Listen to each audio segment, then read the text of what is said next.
1924 March മാസം അവസാനം ഒരു സത്യാഗ്രഹം ആരംഭിക്കേണ്ടായി, വൈക്കം സത്യാഗ്രഹം. അത് ദിവസങ്ങൾ നീണ്ടുനിന്ന സത്യാഗ്രഹം. ഏറ്റവും പ്രാമുഖ്യത്തോടുകൂടി നമ്മൾ കേരള ചരിത്രത്തിൽ ഒരു പക്ഷേ തലയെടുപ്പോടുകൂടി ഉയർന്നു നിൽക്കുന്ന ഒരു സത്യാഗ്രഹ കാഴ്ച കൂടിയായിരിക്കും ഇത്. വൈക്കം മഹാദേവ ക്ഷേത്രത്തിൽ മറ്റൊരു നവോത്ഥാനത്തിന് കൂടി തുടക്കമിട്ട ഒരു വാർത്തയിലേക്കാണ് നമ്മൾ അടുത്ത് കിടക്കുന്നത്. 12 വർഷത്തിനൊരിക്കൽ മാത്രം നടത്തുന്ന വടക്കുപുറത്ത് പാട്ടിന് ജാതിയുടെ പേരിലുള്ള എതിരേൽപ്പുകൾ വേണ്ടെന്ന് കമ്മിറ്റിയുടെ തീരുമാനം. പകരം ജാതിഭേദമന്യേ ദേശ എതിരേൽപ്പ് നടത്താനാണ് തീരുമാനത്തെ ഹിന്ദു ഐക്യവേദി സ്വാഗതം ചെയ്തു. വൈക്കം മഹാദേവ ക്ഷേത്രത്തിൽ 12 വർഷത്തിലൊരിക്കൽ നടക്കുന്ന വടക്കുപുറത്ത് പാട്ട് ഏപ്രിൽ 2 മുതൽ 13 വരെയാണ് നടക്കുക.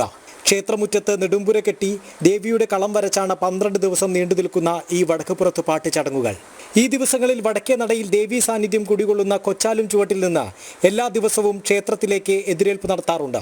വ്രതമെടുത്ത 64 വനിതകൾ കുത്തുവിളക്കെടുത്തായിരുന്നു എതിരേൽപ്പ് നടത്തിയിരുന്നത്. ഓരോ ദിവസവും വിവിധ ജാതി സംഘടനകളാണ് എതിരേൽപ്പ് നടത്തിപ്പോന്നിരുന്നത്. എന്നാൽ ഇനി മുതൽ ജാതിഭേദമന്യേ ദേശ എതിരേൽപ്പായി നടത്താനാണ് വടക്കുപുറത്ത് പാട്ട് കോടിയർച്ചന കമ്മിറ്റിയുടെ തീരുമാനം. വടക്കുപുറത്ത് പാട്ട് നടക്കപ്പെടുന്ന ദിവസങ്ങളിൽ നിത്യവും വൈകുന്നേരം ദേവിയുടെ എതിരേൽപ്പ്, കൊച്ചാലും ചോട്ടിൽ നിന്നുള്ള എതിരേൽപ്പ് ക്ഷേത്രത്തിലേക്ക് നടത്തപ്പെടുന്നു. ഈ എതിരേൽപ്പിൽ കുത്തുവിളക്കെടുത്ത് വ്രതമെടുത്ത സ്ത്രീകളാണ് ഈ ചടങ്ങുകൾക്ക് നേതൃത്വം നൽകുന്നത്. മുൻ വർഷങ്ങളിൽ വിവിധ ജാതി സംഘടനകളുള്ള ആൾക്കാരെ ഉൾപ്പെടുത്തിയാണ് ഈ ചടങ്ങ് നടത്തിയിരുന്നെങ്കിൽ ഈ വർഷത്തെ കമ്മിറ്റി തീരുമാനപ്രകാരം എല്ലാ വിഭാഗം ആൾക്കാരെ ഉൾപ്പെടുത്തിക്കൊണ്ട് ദേശ എതിരേൽപ്പ് എന്നുള്ള സങ്കല്പത്തിൽ നടത്താനാണ് കമ്മിറ്റി ഈ വർഷം തീരുമാനിച്ചിട്ടുള്ളത്. 6 ദിവസം NSS കരയോഗങ്ങൾക്കും 2 ദിവസം ധീവരസഭയ്ക്കും 1 ദിവസം SNDP യോഗത്തിനും ബാക്കിയുള്ള ദിവസങ്ങളിൽ മറ്റു ചില സമുദായ സംഘടനകൾക്കുമാണ് അവസരം ലഭിച്ചിരുന്നത്.